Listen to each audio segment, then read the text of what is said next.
নমস্কার, স্পটার নিউজে আপনাদের স্বাগত। এই মুহূর্তে আমি আছি বঙ্গীয় ফুটবলের নিয়ামক সংস্থা আইএফএর সদর দপ্তরে। আমাদের সঙ্গে আছেন সচিব অনির্বাণ দত্ত এবং সহসচিব জামালদা। আমরা যেদিনকে দেখলাম যে পার্ক হোটেলের গ্যালাক্সিতে এজিএম ছিল, সেদিন একটা মামলা মুভ হয়েছিল। সেখান থেকে কিছু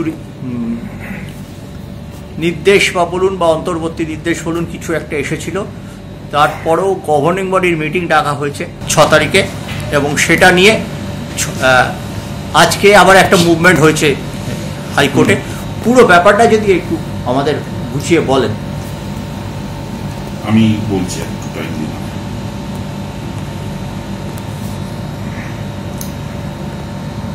ইনিশিয়ালি আমাদের যেদিন এজিএম ছিল 31 তারিখ, সেদিন প্রথম এই মুভমেন্টটা হয়।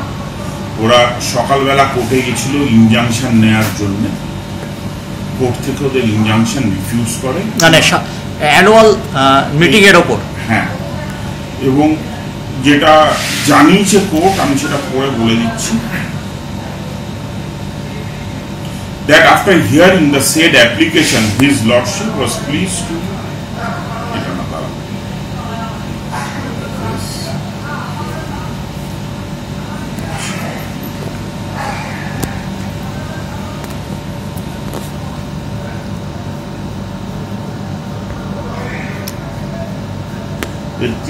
জুলাই যে চিঠিটা ওরা আমাদের দিয়েছিল, এটা হলো that in connection with the said suit and application for ex parte injunction being GA1-224, ওরা ex parte injunction নিতে গেছিল, was moved before the Honorable Justice Krishna Rao today on 31/7/2024, that after hearing the said application, his lordship was pleased to pass an order to the effect that an opportunity should be given to the defendants before passing any interim order. মানে court থেকে জানিয়েছিল যে আমরা আইএফের মতামত শুনবো, তারপরেই আমরা কোনো ইনজাংশনের কথা ভাববো। ওদের কিন্তু ইনজাংশন সেই মুহূর্তে যেটা ওরা চেয়েছিল, ইন্টারিম ইনজাংশন দেয়নি। However, his lordship was kind enough to make it clear that any decision taken with regard to agenda E of the notice will abide by the outcome of the said application being GA1-2024. মানে court জানিয়েছিল যে যেটা outcome হবে এই কেসে, তার সাথে আইএফএকে মেনে নিতে হবে। স্বাভাবিকভাবে যদি আমাদের হাইকোর্ট, মাননীয় হাইকোর্ট কোনো রায় দেয়, সেটা আমরা মেনে নেব নিশ্চয়ই, কিন্তু এখনো অবধি হাইকোর্ট কোনো রায় দেয়নি, কোনো ইনজাংশন। মানে এটা তো সিঙ্গেল বেঞ্চ, মানে আপনারা সিঙ্গেল বেঞ্চ, মানে আপনারা ডিভিশন বেঞ্চেও যাবেন না। হাইকোর্ট রায় দিলে তারপরে হবে, এটা সাবজুডিস ম্যাটার, এরকম ভাবে আমাকে কমেন্ট করা সম্ভব নয়। কিন্তু হাইকোর্ট এজিএম নিয়ে কোনো ইন্টারিম ইনজাংশন দেয়নি এবং হাইকোর্ট কোথাও বলেনি যে আমাদের ইলেকশন না করতে। ইনফ্যাক্ট আমাদের কনস্টিটিউশন, আইএফের যে কনস্টিটিউশন, সেটা বলে যে এজিএম থেকে 7 দিনের মধ্যে আমাদের ফার্স্ট গভর্নিং বডি মিটিং করার কথা, এবং তার যে কি কি এজেন্ডা হবে সেটাও কিন্তু আমাদের কনস্টিটিউশনে লেখা আছে। সেই হিসেবে আমরা কনস্টিটিউশন মেনে, যেহেতু হাইকোর্টের কোনো অবজেকশন ছিল না বা হাইকোর্টের কোনো স্পেসিফিক অর্ডার ছিল না যে তোমরা এটা করবে এটা করবে না, আমরা তাই পদ্ধতিগতভাবে যা নিয়ম সেটা মেনে 6 তারিখের মিটিং ডেকেছি, যেখানে ভাইস প্রেসিডেন্টের ইলেকশন হওয়ার কথা। এটা নিয়ে আমি যতদূর জানি, আজকে আমরা আবার একটা চিঠি পাই যে ওরা হাইকোর্টে যায়, আজকে মুভ হয়েছে। হ্যাঁ, মুভ হয়েছে এবং আগামীকাল হাইকোর্টে হয়তো এই কেসটা উঠতে পারে, হয়তো এটা নিয়ে শুনানি হতে পারে। সেটা হলে আমাদের লয়ার যাবে এবং কথা বলবে। হ্যাঁ, আপনি তো দেখলাম কিছু বলার অফিস বিয়ারের বেশ কিছু ছিলেন, সুফল রঞ্জন গিরি ছিলেন, জামাল ভাই ছিলেন, অপূর্ব কুমার ঘোষ আপনাদের লয়ার, আপনি তো মিটিং করলেন, এবং অজিত দা ছিলেন সর্বোপরি। বেশ কিছু সেটা এই নিয়েই মিটিং হলো এতক্ষণ, যে আমরা অপেক্ষা করছিলাম বাইরে। আচ্ছা, এটা আপাতত যা নিয়মটা আছে, যেটা বলছে যে সব ইউনিটের অ্যাফিলিয়েটেড ইউনিটের ভোটাধিকার, যে প্রশ্নটা উঠেছে, এটা আইএফএতে আমি দীর্ঘ 40 বছর ধরেই করছি। গভর্নিং বডির সদস্যরাই যে কোনো পদাধিকারী মেনে নেন। লাস্ট ভোট হয়েছে রঞ্জিত গুপ্ত, মন্টু ঘোষের সময়, পদ্মুদা মারা যাওয়ার পর। আজকে 94-এ ইলেকশনটা 95-এর প্রথম দিকে হয়েছিল, এরপরে কোনো ইলেকশন হয়নি। কিন্তু আমরা দেখি ইলেকশন প্রতি বছর হয়, হ্যাঁ। এবং প্রতি বছর ইলেকশনের রেজাল্টও হয়, ইলেকশন কন্টেস্ট হয় না। কেউ কন্টেস্ট করতে যদি নিজের ক্যান্ডিডেচার না দেয় তাহলে কি করে কন্টেস্ট হবে? কন্টেস্ট হওয়ার জন্য দুজন প্রার্থী থাকা নিশ্চয়ই, আমি সেটাই খুব ইম্পর্টেন্ট। তো কেউ যদি নিজের ক্যান্ডিডেচার অফার না করে যে আমি লড়তে চাই, তাহলে ইলেকশন না। আমরা যেটা ঘটনা হচ্ছে যে সিএবি, বিওএ, এটা সব অ্যাফিলিয়েটেড ইউনিট ভোটাধিকার পায়, এমনকি অল ইন্ডিয়া ফুটবল।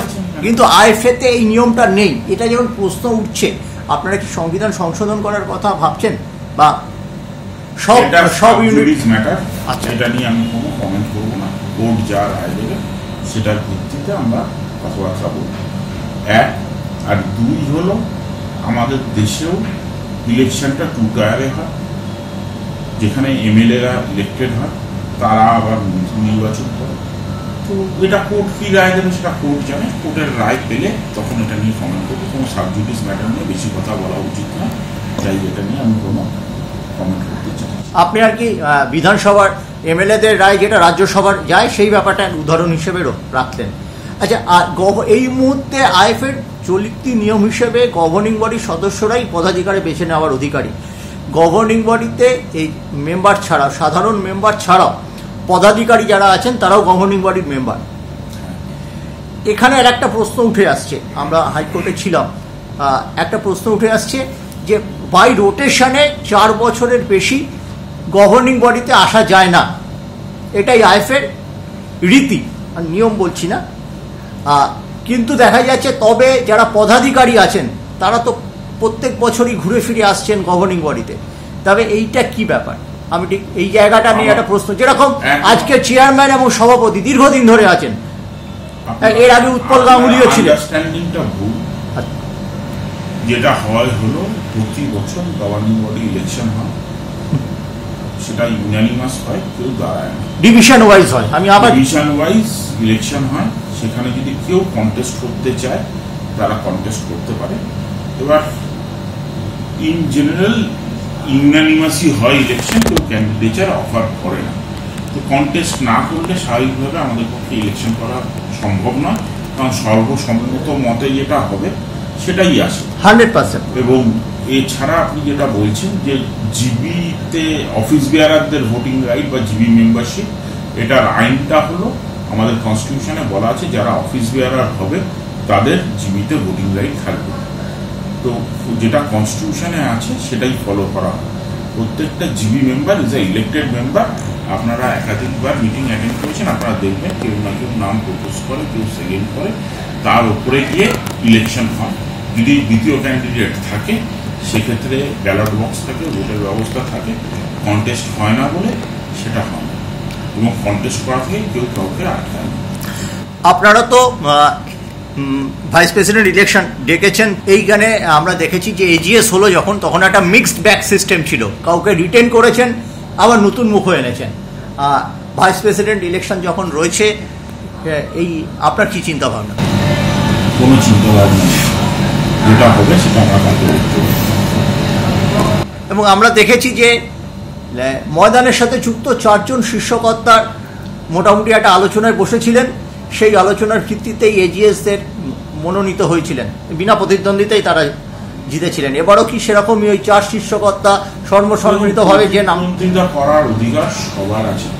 যদি কেউ করতে চায় তারা ইলেকশনে দাঁড়াবে, যদি কেউ না দাঁড়ায় তাহলে যারা দাঁড়িয়েছে তারাই বেরোবে।